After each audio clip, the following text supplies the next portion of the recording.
Why is it that every time someone wants to criticize Mamdani, it immediately comes back to the Jews and the anti-Israel movement instead of actually talking about his viewpoints, which is that he Nobody wants to said make Jews.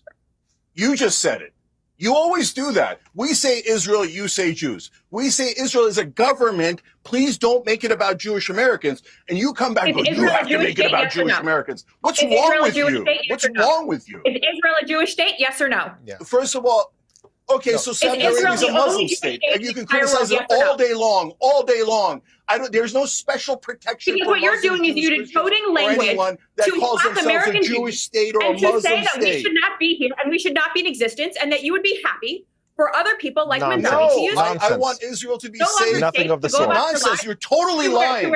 It's very normal for a Miller to be completely and utterly lying. Quite frankly, I'm really sick and tired of this racist, bigoted rhetoric that comes from people like you against my husband, against my family, and my children. I am raising Jewish children in this country. Who brought your in which children into this? What a weirdo. Piers, I'm going to be done with this if you're going to allow racist and bigoted attacks against one of your commentators just for the sake that he will not hang on. speaking. Casey, to be clear, Casey, to be clear, he inserted a line that says the Miller's lie. Is that not coded language for therefore we are Jewish?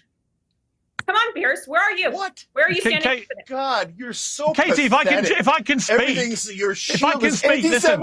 Fire him, cancel him, America. Cenk, oh my God, Israel's feelings have been hurt. Why don't you work for this country? All right, can we try and get this country? You are a guest on my show, and I appreciate you coming on the show, and I like you coming on the show. And I'm saying that two other guests on your show are welcome to participate in these anti-Semitic attacks that is so permeating on CNN and MSNBC. This is so ridiculous. I'm sorry. I have to jump in here. Somebody criticizing you personally is not an anti-Semitic attack. If somebody says that you are lying, that is not an attack on Jews. That is an attack on you. And just stop hiding behind identity. This is all the snowflake behavior that the right is supposedly criticizing the left for, that you're simply repeating here. Yes, Stephen Miller is a destructive force. Hold on. So what happened in the Holocaust and all the pogroms were disgusting.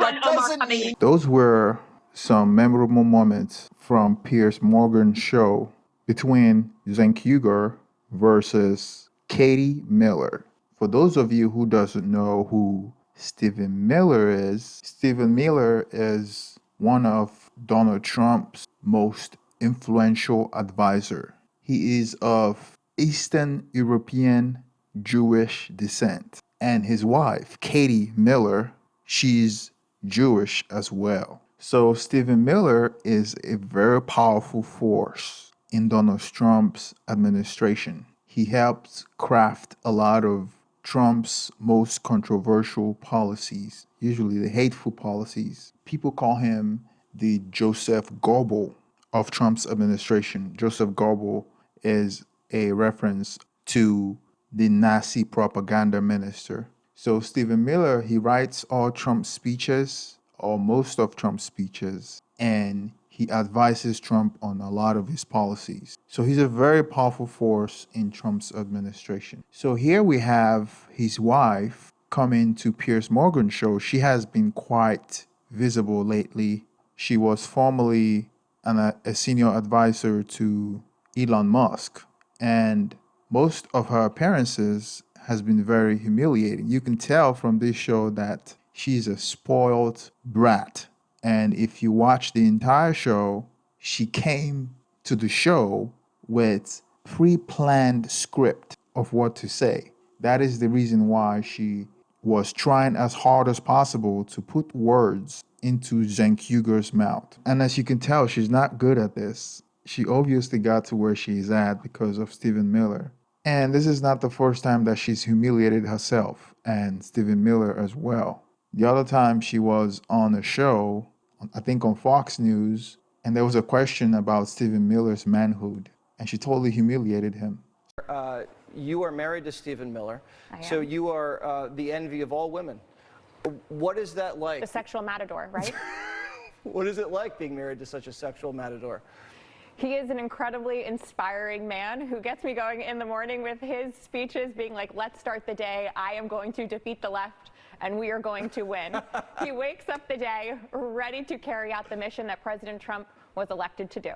So I'm not surprised because most of these white supremacists are total soul boys. If you listen carefully to what she's saying, when she lost the argument, she threatened Cenk by telling him that he better make sure that his citizenship is good, something to that effect, because she knows that Cenk is a naturalized US citizen. So basically, what she's insinuating is that she's going to use her husband's position to get him arrested for saying something that she doesn't agree with.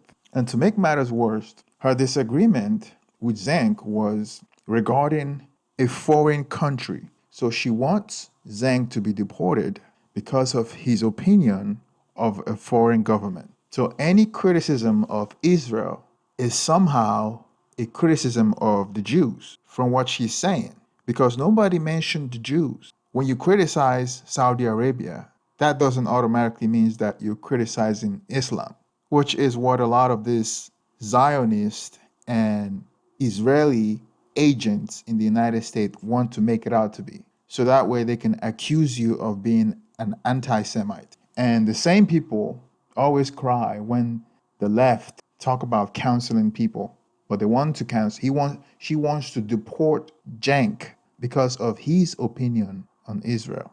That just got to show you the hypocrisy of the right. And you can tell that this is the position of Trump's administration, because this is the wife of the guy that writes Trump's policy on immigration. Her husband is the mouthpiece of Donald Trump. He writes all Donald Trump's speeches. So she knows what she's talking about, except that she couldn't even articulate her position without emotional blackmail, which is what she was trying to do to Cenk. And to show how spoiled she is calling on Piers Morgan to remove Cenk from the show. Talk about being drunk with power. But it's a shame, because these are the inner networks of the Trump's administration.